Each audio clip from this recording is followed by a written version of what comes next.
好，川习会已经落幕了，大家看到川普自信满满，他给自己打了超越100分的120分，他觉得自己表现得非常好。两个人谈了100分钟哦，那休战1年，包括在哪里呢？贸易战，包括我们可以看到稀土啊、港务费啊，停战1年哦，大家暂停，先休兵吧。可是真的休兵了吗？台面下恐怕不是的哟。我们看到美国的贸易代表格里尔就说，301条款还在进行当中，我们还要查所以今天100分钟，美中关系所有的问题不可能一下子就解决的。那当然，我们也知道100分钟扣掉翻译的时间，两个人谈的并不多。那另外呢，习近平说，中美之间应该算大账，避免相互报复，所以两个人约定了4月份在北京再见面。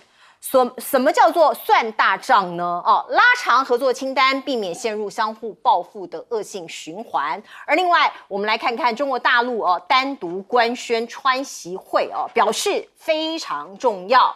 我们来看看呢，会晤的地点呢，不是韩国 APEC 举办的庆州这个地点，而是釜山，这个都讲得巨细靡遗，说明中美领导人会晤不是国际会议的附属品因为之前大家都报道场边会，其实不是单独拉出来在另外一个地点做中美2大国的高峰会。而另外我们再来看看休战1年的共识，那当然是所有媒体注意的焦点。可是呢，时长大大缩水，我们刚刚讲1个小时又40分钟，本来外界预期是3到4个小时，那为什么一下子从3到4个小时只剩下100分钟呢？是不是谈得不高兴呢？还是怎么样呢？大家可能都有一些这个揣测那中美保留已经有很大部分的共识，暂时搁置未达成的共识，草草结束会议。有一些东西现在可能谈不了，也谈不到结果，所以就暂时把它搁在那儿。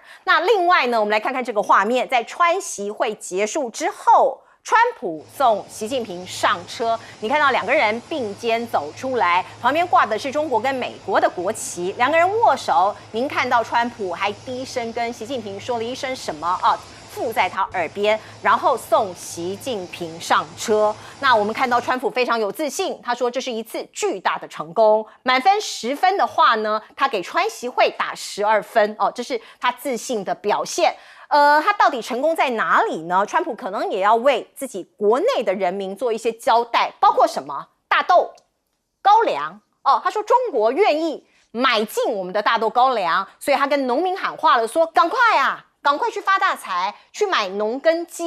另外呢，川普又发文说感谢习近平买阿拉斯加的油还有天然气说是有一个很大的交易。而另外《纽约时报》的报道是这样，他说川普因为稀土而让步，因为对手也就是中国大陆他祭出了稀土战，所以呢，川普政府在会中同意暂时不扩大实施10月份提出来的这个对中国大陆新一波的科技出口的管制，因为没有办法，它的稀土的原料它必须得取得，它一定要取得。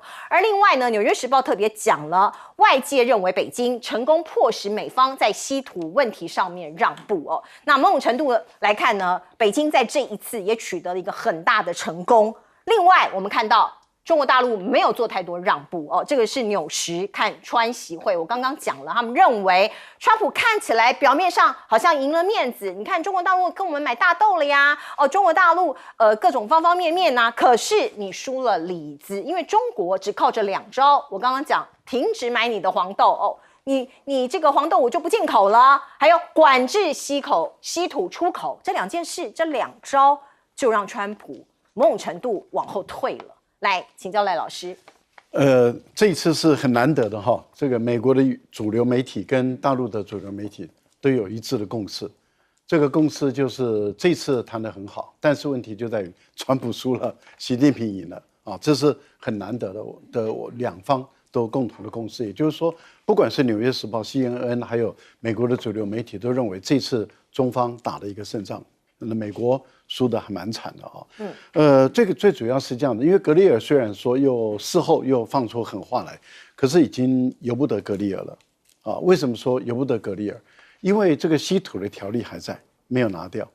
只是说本来是12月1号实施嘛，那目前的协议还没有签哦，等签完了以后，那也就针对美国这个部分，可能往后延1年左右再实施。可是条例还在了，也就是说原本是没有条例的，没有稀土管制条例，但现在已经有了稀土管制条例，而且它就像一把悬在头上的剑，它随时可以砍下去。那为什么说随时可以砍下去呢？因为如果美国的这个最高贸易谈判代表，或者是商务部，或者是 BIS，然后又对于中国大陆的企业，或是对科技出口的管制又开出清单了，就是说又制裁哪一些企业，又制裁哪些企业的话，那这个稀土的管制条例就随时生效了。为什么？因为当时就讲好，就是你停我停，你不停我就动。那所以这把刀子都还在美国人的头上。那要什么时候这把刀子才会钝了，才会失效？就是等到你美国把稀土做出来，然后你美国已经拥有完全可以满足自己的稀土。一旦你美国拥有自己可以完全满足稀土的时候，你就天不怕地不怕了嘛。你为什么还会怕中国大陆？不会怕了，因为你已经有太多稀土了，所以你就不怕。可是问题就在于你还没有啊，你现在没有啊，那你在不久的将来可能有没有？没有啊。5年呢，也可能还是没有啊。10年呢，那或许了。因为这是大部分的懂稀土的这些真正的专家，他们所提出来的说，你要5年内美国跟整个 G7 团结起来，5年内做出能够中国大陆那样高水平的稀土，而且能够完全满足自己的需要，他们觉得5年都很紧张，所以他们没有把握说5年可以做下来。因为第一个就是你到底要投资多少钱下去，100亿美元。还是500亿美元，还是1000亿美元？可是问题是稀土不值钱啊，稀土是很重要，没有它你活不下去。可是它并不值钱。所谓的不值钱，就是说它没有办法像Meta 啊，或者像黄仁勋的这个 AI 的晶片赚那么多的钱啊，因为他赚的是很辛苦钱的，是啊，而且是高污染的钱的。那这个是辛苦钱，可是它的经济产值坦白说也不大，1年可能不超过100亿美元，可是却很重要，很重要。你没有它不行。是。那现在的问题就在于，你美国跟 G7，你们要不要污染自己的土地？投下很多的水、能源，然后对人体有害，最后提炼出你所需要的稀土。是。那这个部分没有人有把握。好，可是问题就在于说，一旦这个没有解决的情形下，那这把刀子就随时可以砍下去。美国坦白说无招，他也动弹不得。所以格里尔讲的那话没效。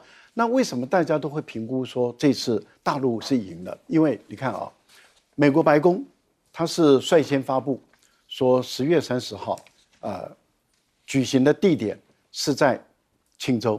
10分钟后，中国大陆的官宣，外交部宣布说，这个10月30号。2个国家元首会议啊，是在釜山，对，结果那个答案揭晓是在釜山，不在庆州，那就打了这个白宫的一巴脸了。那换言之，也就是说，为什么会出现这种美方说在庆州，中方说在釜山，最后在釜山？那因为川普本来在釜山。可是习近平的飞机是从北京直接到釜山，不，那个川普是在庆州。可是习近平的飞机直接到釜山，那你等于是你川普必须要坐的车1个多小时的路程，跑到釜山去见习近平。那这一开始的态势，其实大家都看得明白了，就是说对于这个川普来讲，已经处于谈判的弱势地位。那整个会议的过程里面，大家都感觉到说，连最后出来的时候，你看。先进场的是川普，等了大概10秒钟不到，那么习近平才进场，所以等于是川普在迎接习近平。结束以后，2个人并肩出来，是并肩出来的时候，车子等是习近平，等的不是川普。所以等于是川普要先送习近平上车以后，才去找自己的车在哪里。是。所以大家都估计说，哎呀，这次川普谈输了啊，习近平赢了，这第一个。第二个，您看。美国减了中国的关税10%了，是，然后其他的都往后延1年，比过去3个月还长很多了。没错，所以我觉得在目前的情形下的话，那中西方的舆论难得一致，都认为中国赢了，美国输了。延长1年的，包括稀土管制以及港务费的这个收取哦。所以现在很多媒体大部分都说中国大陆赢得了这一次的战争。那问问看，洪庭同意这个说法吗？我觉得在这一次的看法里面，很多人讲说，因为这是美国首度将这个涉及国安议题的这个东西纳入谈判，这是一个外交上的先例。那其实它反映的就是很简单，因为中国大陆之前把稀土拉上来，所以我们不断的在讲，就是说，当中国大陆把稀土拿上来这件事情，就表示我在这一次贸易战里面，我把这个问题上纲到了所谓国安的层次。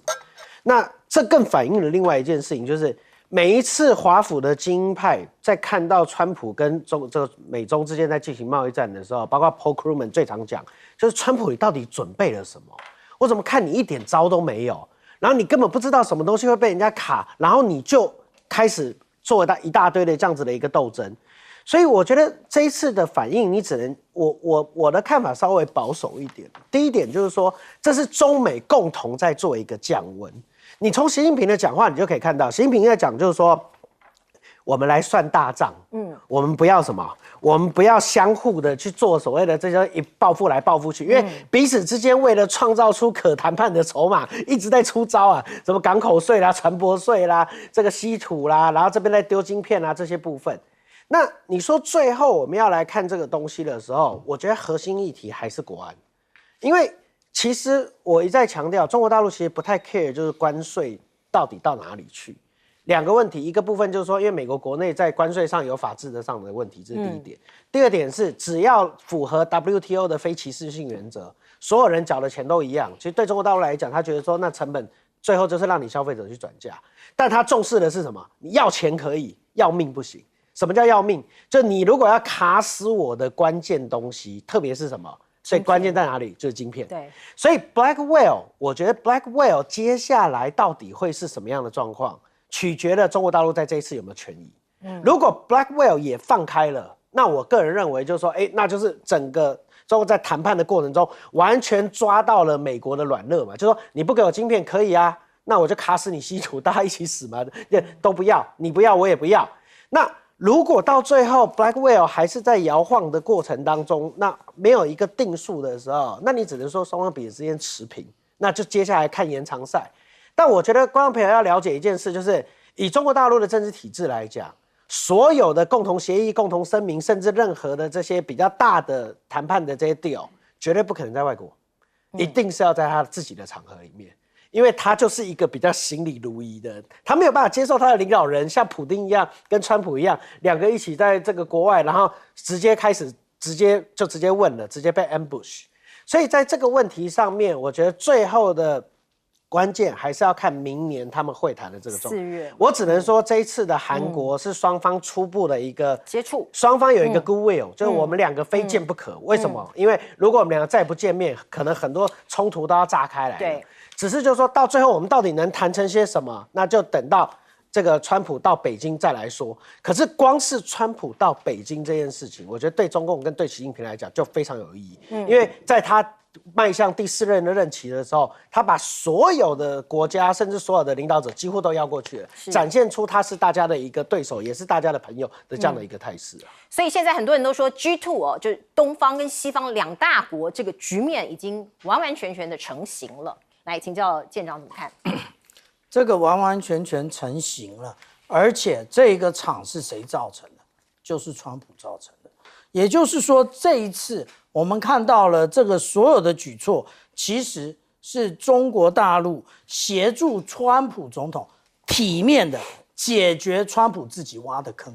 如果我们倒回去想，4月2号没有宣布对等关税的话，那是不是中美双方其实还是行礼如仪了？那也就是说啊，现在美国认为说他现在还有摆一个特别301在那边后面的调查，他能调查什么？那也就是他还是以往应对的方式，也就是他胡萝卜摆在前面，可是大棒摆在后面。但是他不要搞错了，这一次也就是中美之间是不是相互依赖的一个压力测试？测试的结果是什么？测试的结果我们看得非常清楚，到底是谁需要谁？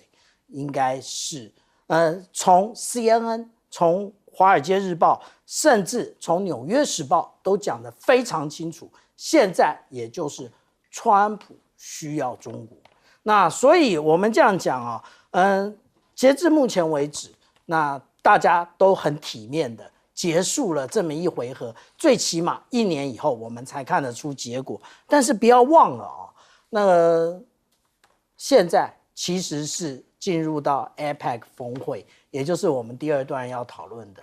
但是进入 APEC 峰会之后，我们刚刚那个主持人特别讲的 G2 少了一个国家，美国已经走了，剩下来的就是中国了。意思也就是对于 APEC 来讲，现在只有 G1， 只剩下中国大陆了。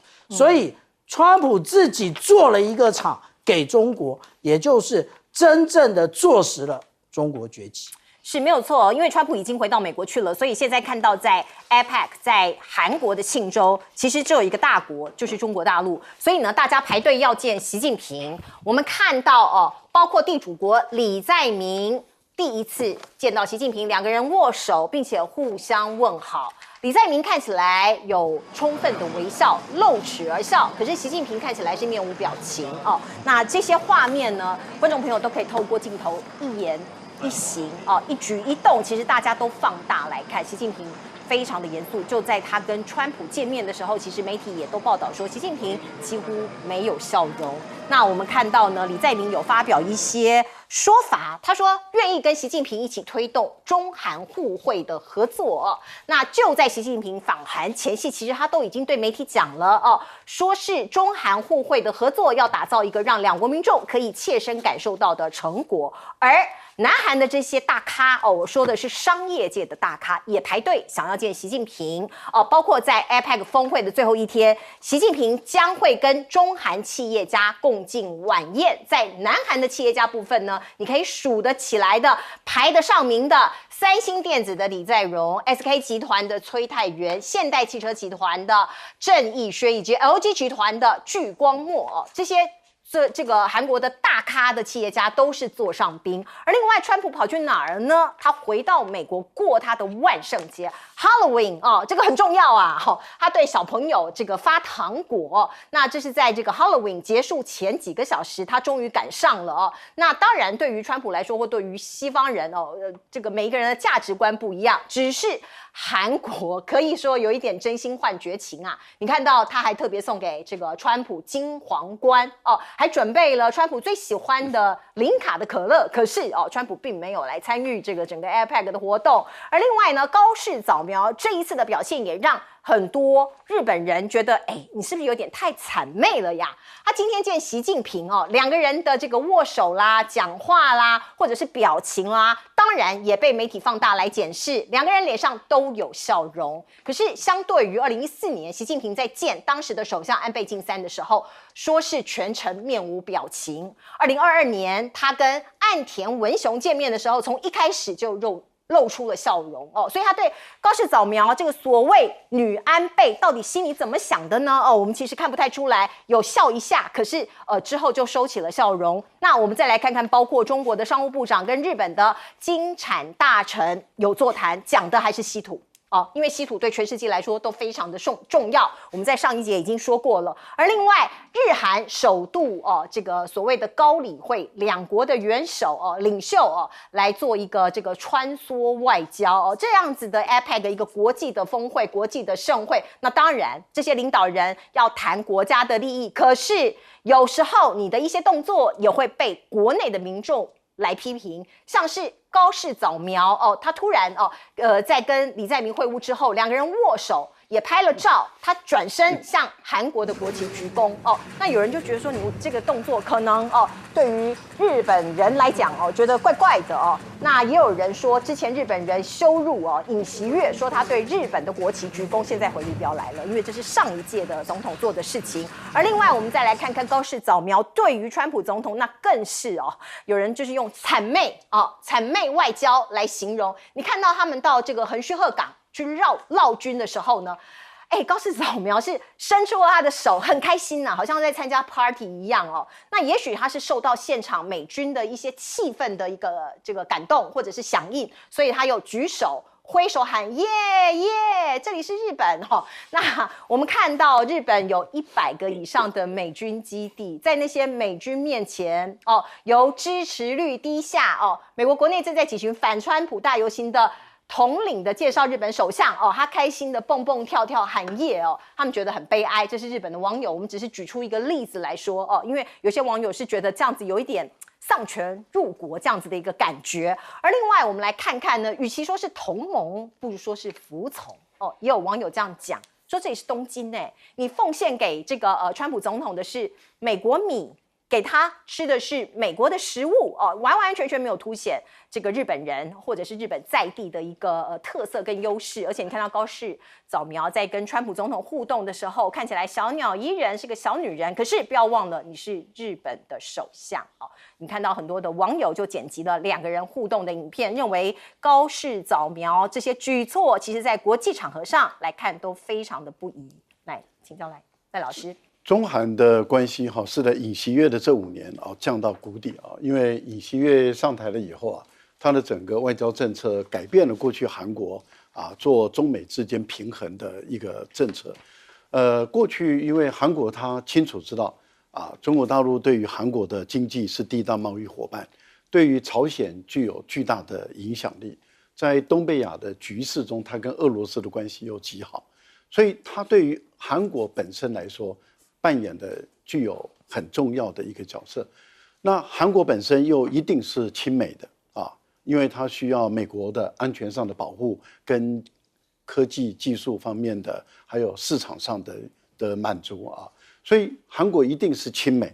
但是它对于中国大陆来讲，它不能够这个把中国视为敌人，它必须要平衡，往美国这边倒，但是呢平衡中国大陆这样的一个情形。这样的话会有利于他处理朝鲜的问题，有利于他处理俄罗斯跟其他国家，还有利于韩国人到中国大陆做生意。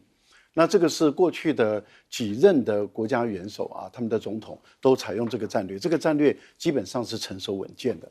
可是尹锡悦上来以后完全改变了，尹锡悦介入台海的问题了介入台湾的问题，他介入了南海的问题，他提供船舰给这个菲律宾，他帮助菲律宾，然后去对抗中国大陆，然后他跟美国人站在一起对抗中国大陆，而且呢三星的半导体都不准卖到大陆去等等的。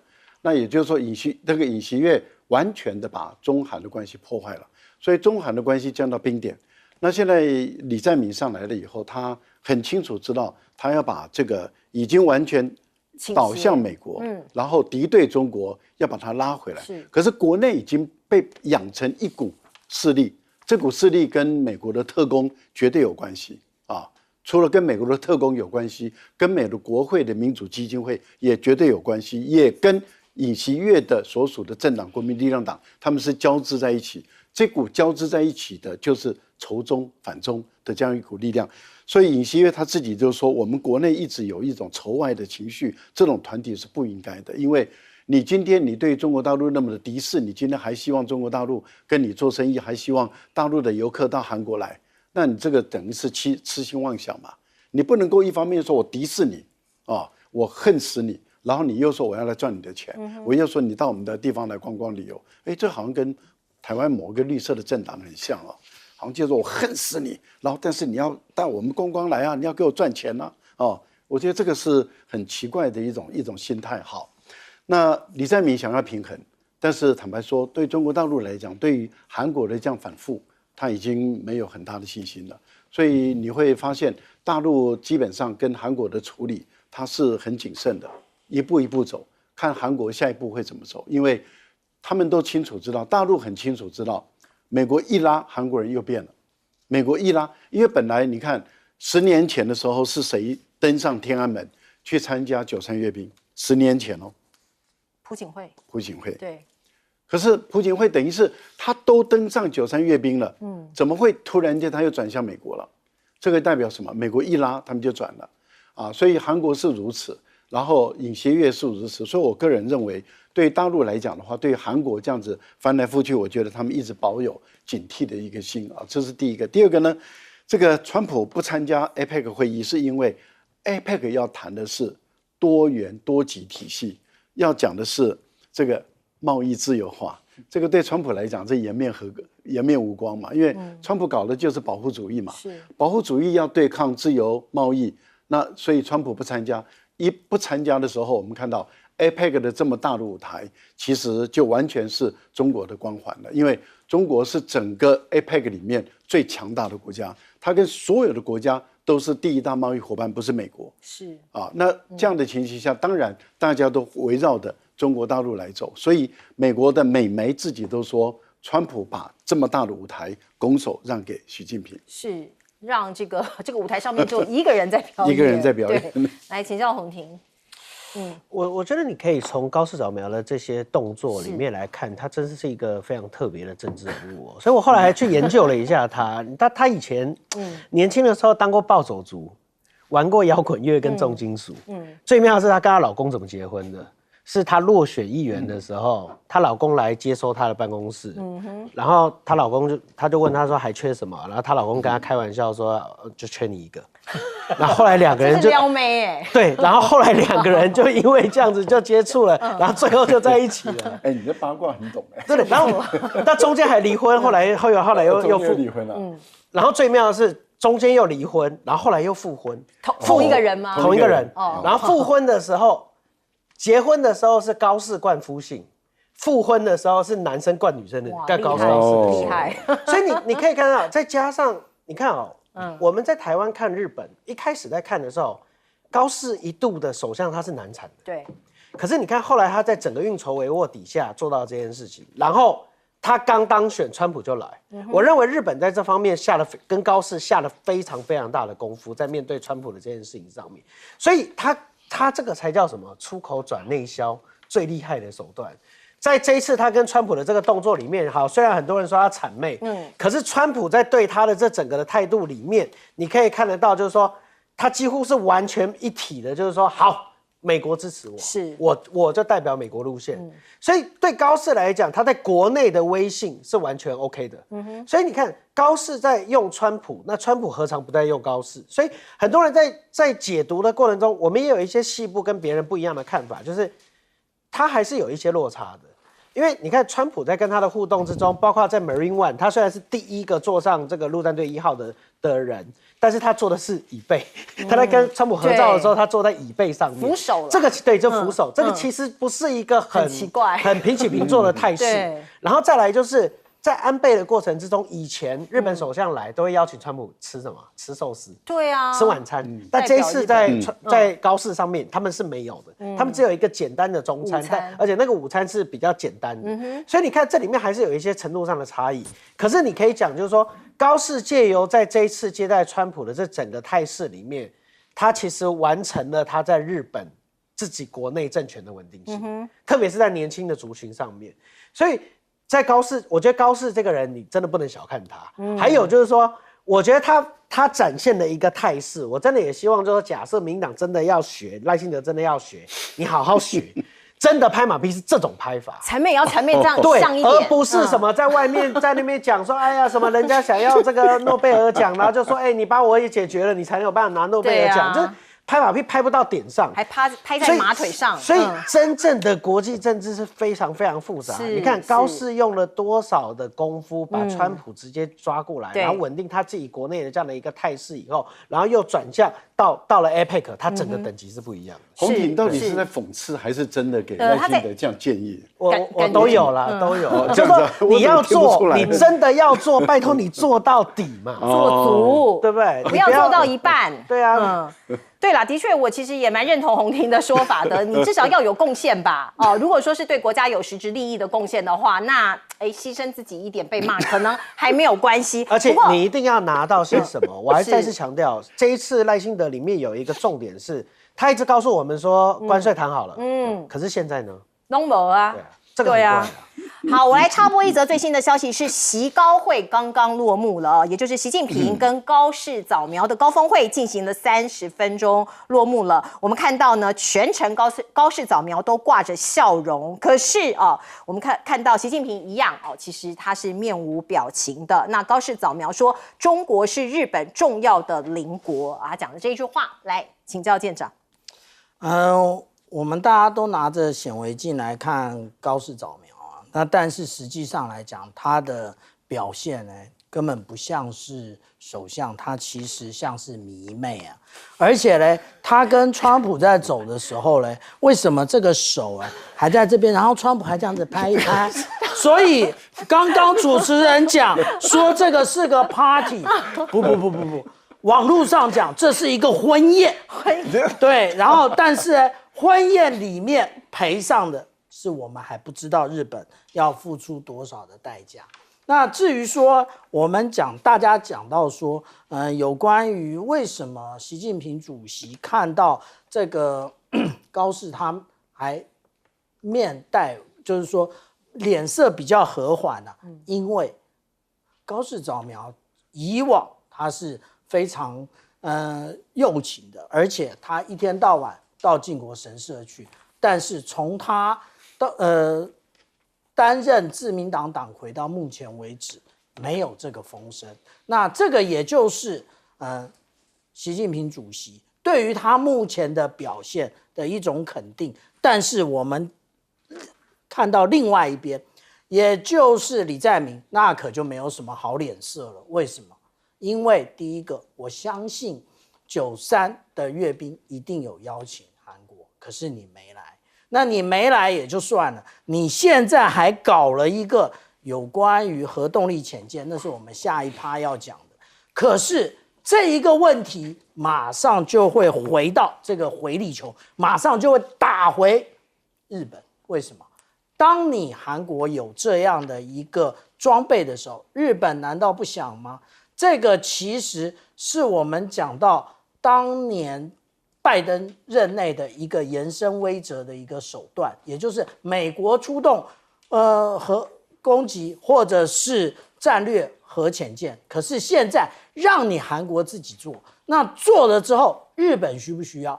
他一定会想要。为什么？因为安全困境，因为安全困境他也会想要，所以这个问题未来就会考验东北亚的重要两国。另外还有一个问题，也就是韩国明天要跟中国大陆一起共商韩半岛无核化的这个事情，不要忘了有一个没有出席的第3个领导人，也就是金正恩，他可是不断的在追踪这个新闻的。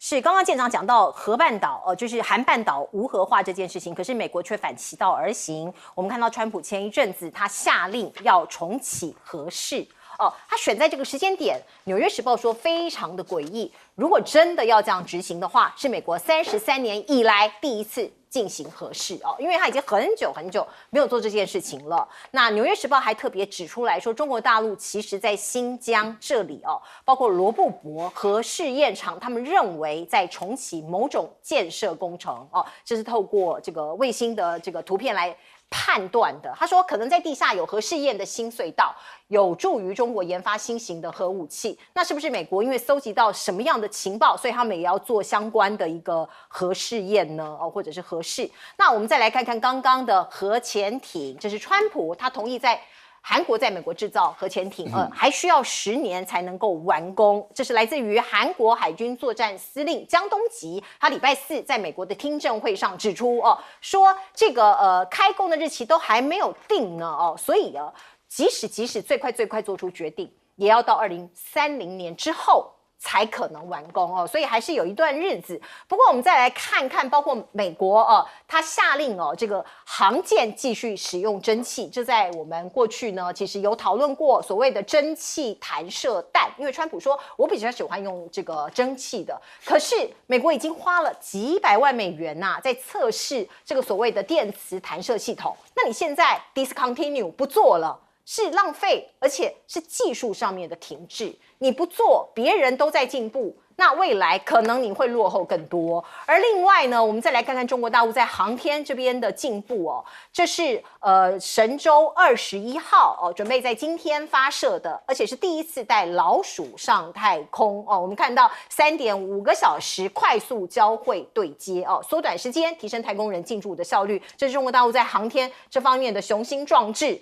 而另外，我们再来看看他们的太空人哦，也是有一个接班的梯队，从70后、80后、90后一字排开哦，可能观众朋友不知道什么叫70后、80后、90后，1970年代生的，1980年代生的，1990年代以后生的哦，包括您看到这位最年轻的是32岁的太空人。而中国大陆的科学家哦，已经过世的钱学森哦，是这个中国大陆怎么讲呢？在各个方方面面啊，包括在航天，包括在这个科学上面很重要的一位人物。今天是他逝世16周年的纪念啊。我们看到他过去曾经在40年前他手写的笔记里头，大家就看到他写了人工智能哦，所以他的确是一个非常了不起的人物。那个时候他就预言人工智慧是未来发展的方向。而另外呢，中美贸易在晶片战上面其实都还没有落幕哦。黄仁勋也说了，对中国大陆的晶片的禁令，恐怕让美国的 AI 主导权会丧失。比尔盖茨更警告哦，中国大陆的核聚变研发可能已经超车美国了。而另外呢，包括中国大陆第一个光量子计算机制造工厂现在即将落成了哦，地点会在深圳哦。这个是中国大陆最新的发展的一个情况。来请教赖老师。美国现有的核弹的数量跟它的效能可以毁掉2个半的地球，地球只有1个，毁掉2个半没有意义啊。但是川普还想再把核能力再提升，我觉得这个对美国来讲不见得是有利，因为核武是非常昂贵的啊。他是不是想激起中国大陆跟他实施一个核竞赛？我想大陆基本上不会因为这样就跟他搞一个核竞赛，因为这个对大陆也没有什么利益。但是大陆的核武的发展，它是会一直不断的往上走的。为什么？因为它一定要到能够把整个美国都摧毁啊，还有美国的拥有核武的盟国都摧毁的这个最低效果的核主能力啊，我们叫做最低的最有效的核主，这样就够了。因为再往上走的话，你说地球就1个，你毁掉2个地球，真的是没有太大的意义。但现在的问题是过去中国大陆的核武的使用原则就是说，不对没有核武的国家使用核武，不首先使用核武啊。那问题就在于说，没有核武是怎么界定？过去我们都很清楚的知道，美国有核武，然后英国、法国有核武，可是现在澳大利亚已经拥有核动力潜舰。有核动力潜舰，它理论上讲装上核弹头的载具，它就可以发射了。所以一般来讲，广义的界定已经把澳大利亚界定为拥有核武国、准核武国的这样的一个情形。那换言之，也就是说，就变成可以打击的一个对象，可以用核武打击的对象。本来是核弹头不会瞄准澳大利亚，那现在澳大利亚变成可以被瞄准的一个。韩国如果也做这个核动力潜舰的话，那朝鲜半岛的无核化就破坏了。朝鲜半岛无核化一破坏以后，那还能不能制裁这个朝鲜，就是北韩？这个就在联合国上就有争议了。如果美国还要维持对于韩国那个北韩就是朝鲜的一个制裁，它基本上站不住脚，因为它已经开始在帮韩国打造一个拥有核装置的军事武器。那这样的情形下的话，中国大陆跟俄罗斯等相关的国家可能就不会再理会美国的要求，那么也就是跟朝鲜恢复正常的经贸关系。这个对于韩国来讲是非常有力量的，因为对朝鲜来说这是非常有利的。我觉得韩国要打造这个核动力潜舰，其实应该再三思考，你到底有没有这个需求啊？那韩国的企图心很大，那日本现在也保持警惕了，因为对日本来讲，日韩彼此之间在过去曾经这个交战过，韩国被日本殖民过37年，所以对日本来说的话，他知道韩国国内还是有一大批反日的这些人在啊。那因此，当韩国拥有核动力潜舰的时候，日本是不是也应该要有？我想整个东北亚的核武的均衡可能就破坏了。我觉得美国的川普这个决定可能要再三考虑。另外您提到中国大陆的太空发展，特别您提到了把重点放在3.5小时太空对接，这多快的速度啊！那这代表什么？代表中国大陆的太空科技的技术已经到相当的惊人的地步。也就是说，我从发射到接上太空站3.5小时，我们从台北坐火车到高雄都不止3.5个小时了。那这个反映出来的讯息就是说，原来从地球到太空站的时间都比台北到高雄还近，还近哦。对，其实本来是远，是蛮近，但是现在变成更近，因为它更快，因为时间上是更缩短，时间更缩短了。那这个代表中国大陆的这种太空科技的技术的进步真的是太惊人了。那这个对于太空人的生理上的负担就大大减少，因为我们都知道，如果你在太空船待太久，然后一直在绕，然后再找到太空站去衔接我们的生理上的一些需求啊，我们就必须要克制嘛。但是你对接的越短的话，那么太空人的身体的舒适度就越好，这代表这种能力就越来越惊人。然后中国大陆的太空事业，你看一代一代的太空人一直出来，这真的是代表他们很年轻化。相对来讲，美国的太空事业太老了，平均55岁，平均55岁，大陆才30几岁。是我们看到今天亮相的3名太空人哦，张陆、张鸿章跟伍飞哦，其中最年轻的只有32岁。来，我们进一下广告。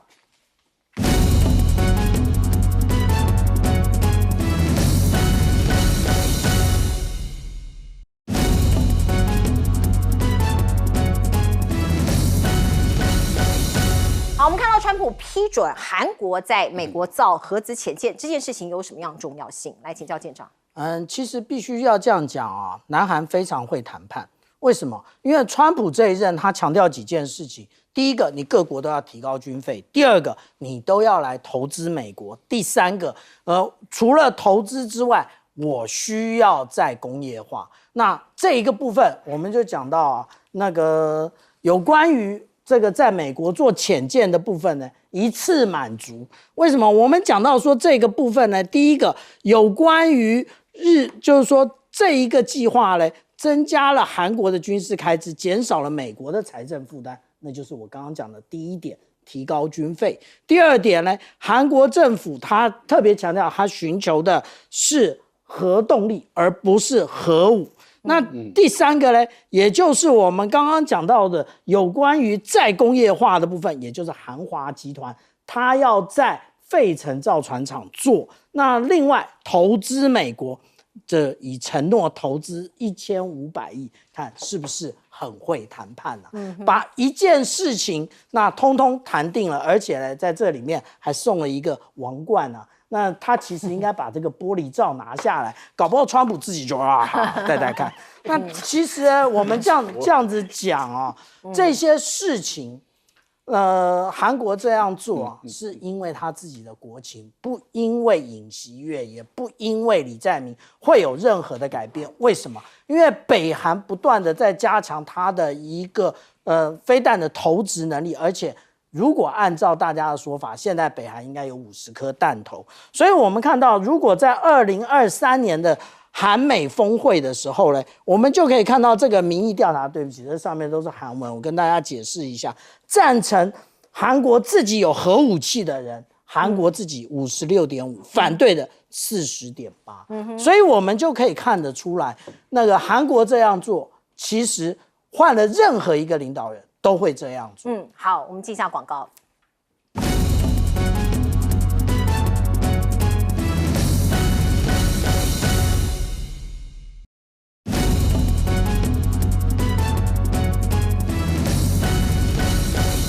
好，航母上的舰载舰到底要怎么弹射？川普说他喜欢用蒸汽的。来，其实我很认真的查了这件事情，我发现很奇妙，就是说川普其实技术上这是完全的技术倒退。可是他为什么要做这件事情？你去查这家公司，你就知道答案了。这个公司叫 Babcock and Wilcox， 那这个公司上市的哦。然后他过去因为美国的航空母舰不再用蒸汽弹射了，所以他失去了一个最大的这个所谓的这个购买者。然后呢，他的股价跌到翻掉，他的军工部门甚至要宣布倒闭。结果后来一查，它军工部门真的宣布倒闭了。它的股价在川普审判日的时候跌到0.5块美金而已。哦，但是呢，最近川普他倒闭以后，川普宣布说我要重启。所以然后你再去看这家公司在哪里？这家公司在 Ohio。Ohio 明年要期中选举。Ohio 之前的议员是谁？大家都不知道，对不对？谁 ？JD Vance。所以我要守住，我在政治上我一定要守住副总统的选区，这是一个。可是拿国防来赌、啊，然后没有，这不是拿国防来赌。然后 Ohio 是什么？Ohio 是很重要的一个期中选举的关键摇摆州啊。然后再加上，这在政治上都合理，在经济上也合理啊。川普过去透过美国的破产法 Chapter 11，复活了多少次？这家公司我根本认为就看起来这个部门是什么？故意破产。然后剥离出来以后，川普再给他工作，这太阴谋论了。整个股价就涨到这个公司后来股价涨到多少？你知道，在川普宣布说要重启蒸汽的时候，他虽然已经这个部门宣布破产了，他就从所谓0.5块慢慢爬到1块，然后在他宣布的那几天从1块钱跳到4块钱。天哪，当场4倍，这是在炒股。10天4倍，所以我说从技术上来讲，这个叫技术倒退。对。可是从政治的考量上，要守住 JD Vance 的区，然后再从经济上来讲，这个股票可以涨，然后呢，破产的公司我可以重组以后再生，然后再给他钱。那从经济上跟政治上看起来又合理了。所以其实你看这整件事，我觉得这蒸汽的事情看起来。这是川普最在行，所以他真的是来真的吗？还只是讲讲？我认为是来真的，来真的、因为他要救这个公司啊，对不对？但是那之前的这些电磁弹射系统怎么办？我觉得电磁弹射还是会继续用啊，他们有说不用电磁弹射啊，他只说要共存啊。所以我觉得这个在你没有办法，这个很难共存，没办法共